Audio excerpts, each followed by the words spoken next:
Ngifunda kuyo ukuphiliswa kowaseGadara obephethwe izidimoni. Bafika phesheya kolwandle kummandla wabaseGadara.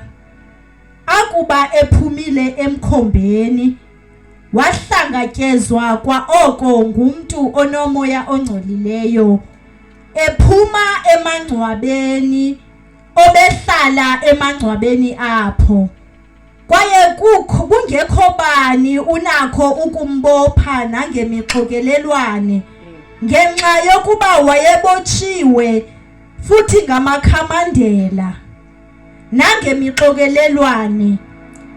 Asuke ayijace yena imixokelelwane awakroboze namakhamandela.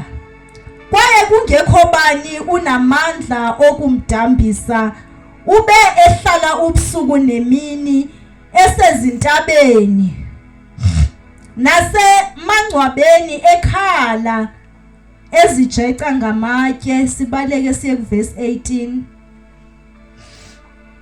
Akubona ukuba ungene emkhombeni wathi lowo obophethwe zidimoni wambongoza ukuba abe naye, kodwa uYesu akamvumelanga.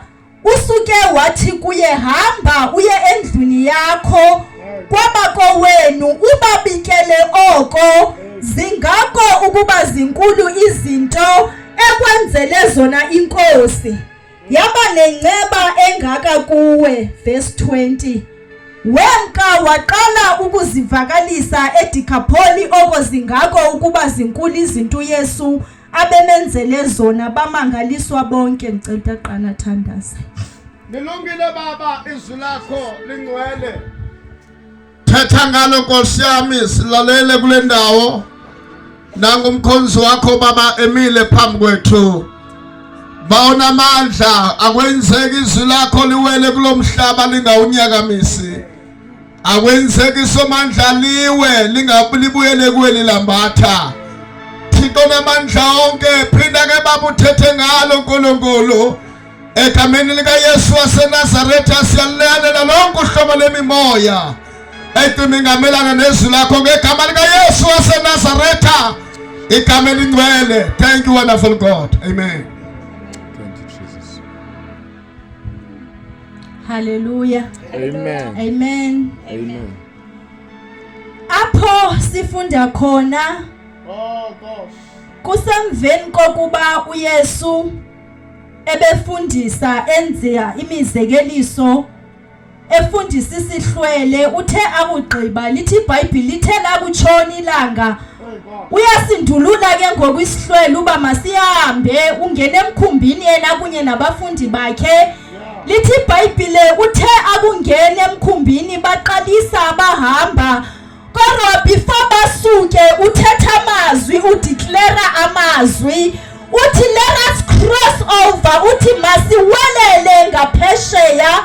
Lithi iBhayibheli basuka bahamba, kodwa apha endleleni xa behamba lithi iBhayibheli kuvuka uqhwithela olwandle. Lithi iBhayibheli amaza anga ayawuzalisa umkhumbi abebehamba ngawo. Nawo xa kuvuka liqhwithela abafundi baya kuYesu bayamvusa bathi, Yesu awubona uba siyatshabalala na? Ulalele ntoni na Yesu kuvuka uqhwithela olwandle? Uthuleleni na Yesu impilo zethu zitshabalala? Lithi iBhayibheli uthe uYesu awuvusa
uYesu ngoba wayi-understand umoya wawuphozese le ndoda uthi ungubani na okanye ningubani na nina.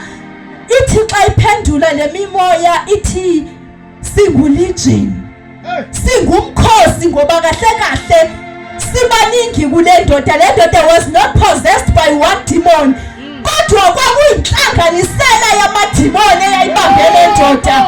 Kodwa sivu Yesu ekhupha amadimoni ebesele xaka abantu. Sibona uYesu ekhulula le ndoda kumakhamandela. Sibona uYesu ekhulula kule ndoda kwizibopho zeminyaka. Lithi iBhayibheli kwakukho ihagu ezazisentaleni ayambongozela amadimoni athi noba usapha ezagwini. Lithi uYesu wawakhulula ahamba yongena ezagwini. Ihagu lithi iBhayibheli zaphaphatheka zayongena olwandle. Andi-understand ubahlobo luni lwamadimoni olu ololenza ihagu zide zizibulale ziyoziphose elwandle. Andi-understand ukuba uhlobo luni lwamadimoni olu olwenza izilwanyane ziyozibulala. Kodwa la madimoni ayaphozese umntu kaThixo. La madimoni ayaphozese the man of God. Lithi iBhayibheli uthe akuwakhuphi indoda yaqala ngoba yayiseningancibi nempahla yanxiba yanhle. Kodwa bakuyibona abantu. Lithi iBhayibheli baqala bathetha begxotha uYesu bethi makahambe kule ndawo. Kodwa indawo endiyithandayo nengihalela sithandaze ngayo kupha kuverse 18 xa wehla nayo. Lithi iBhayibheli noba abantu baloo ndawo babemgxotha uYesu bethi makahambe kodwa le ndoda iyambongoza ithi Yesu oyini ndiyacela hlala apha, hlala nathi ungesuki le ndawo. Yesu ndiyacela ungahambi kule ndawo. Lithi iBhayibheli uthaba uphendula uYesu wathi ayowami umsebenzi kahle kahle beduzele kule ndawo ndiwugqibile. Okwakho ukuthi uhambe ubaxelele abantu ukuba ngako kwezinto iNkosi ewenzele zona. Haleluya. Silapha bazalwane okanye ndingatsho ndithe ebusuku ndizisa into yodwa, igama likaJesu elinamandla elikwazi ukukhulula abantu kwizibopho zeminyaka. Ndizanga nento eninzi kodwa ndizokwazisa ngoYesu okwazi ukukhulula umntu ezimene besele zincanyiwe. Ndizokwazisa ngoYesu okwazi ukuhlangula umntu kuzo zonke iibopho nakuwo wonke amadimoni. Ndizokwazisa ngoYesu okwazi ukunceda kwisimo sakho abesele abantu begiva phebuso bethi soze wancedakala. Kodwa ndizomemezela nakule ndawo ukuthi khona uJesu okwazi ukuyibamba impilo yakho ihlangule. Akhathaniseki isimo sakho besele sincanyiwe. Akhathaniseki isimo sakho bekungathi soze salunga. Kodwa ukhona uYesu nanamhlanje ebusuku okwazi ukuyinceda impilo yethu. Ukhona uYesu okwazi ukuhlangula. Ukhona uYesu okwazi ukudlulisa ezintweni abantu ababethi ngeze wadlula kuzo. Hayi bazalwane namandla into esiyizisa kule ndawo ndizomemezela. Unamandla uYesu esimkhonzayo. Unamandla uYesu esihamba naye. Kahle kahle empilweni sijongene nezinto ezinkulu esingeze saziqamba singekho kuye. Lithi iBhayibheli asibi nemimoya, asibi nenyama nagazi kodwa silwa nemimoya ekhohlakele ngoba kunemimoya ekhohlakeleyo ebamba impilo zabantwana bakaThixo. Kodwa namhlanje sizomemezela igama likaYesu likwazi ukukhulula kule moya. Sizomemezela igama likaYesu likwazi ukuhlangula noma ebesekubamba iminyaka emingakanani. Kodwa ikhona uYesu namhlanje ukulungela ukuyihlangula impilo yakho. Haleluya. Uthi uJesu mayithetha nale ndoda uthi hamba ubaxelele abantu ukuba ngako kwezinto uThixo, ukuba ngako uba zinkulu izinto uThixo athe wakwenzela zona. Ndiyayithanda iBhayibheli ithi le ndoda yangena esixekweni yaqala yavakalisa indaba ezilungileyo zovakalisa thini zona nathi bazalwane. uThixo wayibamba impilo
Athinayo ninzi bazalwane, kodwa nje sizovakalisa ukuba ngako kwezinto uThixo athe wasenzela zona.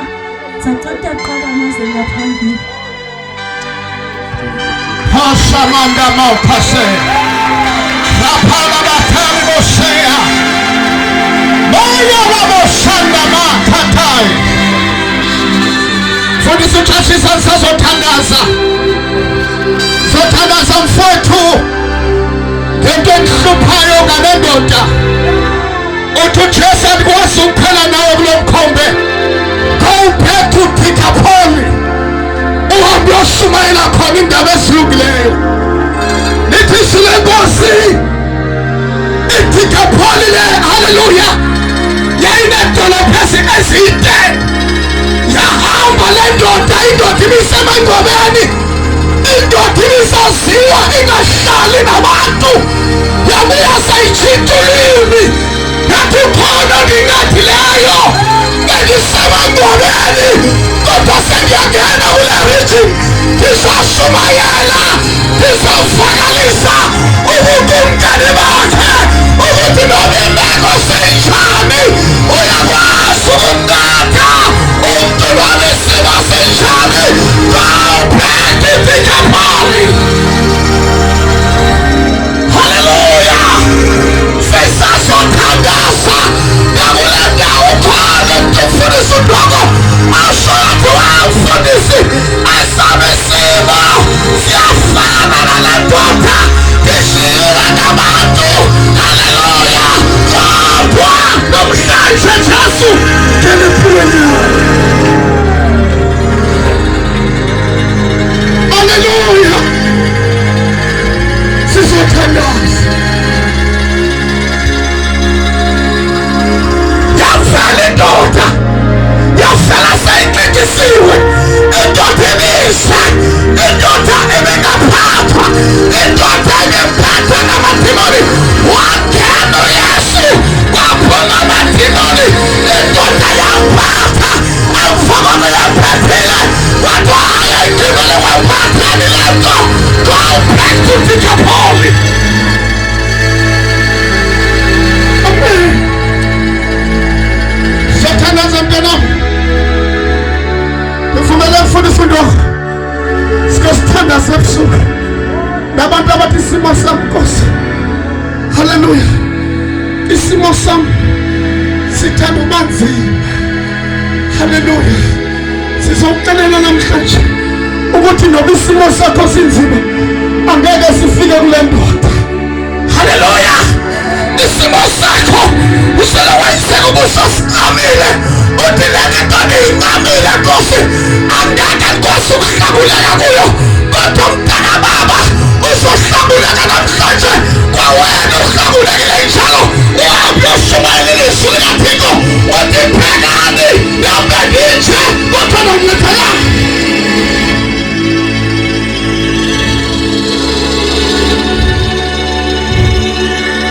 Asikwazi ukuhamba nawe, asikwazi ukuhamba nawe. Phindela ePeter Paul uyovakalisa ubungane bukaThixo. Cela sivala amehlo. Alamasi kulina maya kulina bosa moya.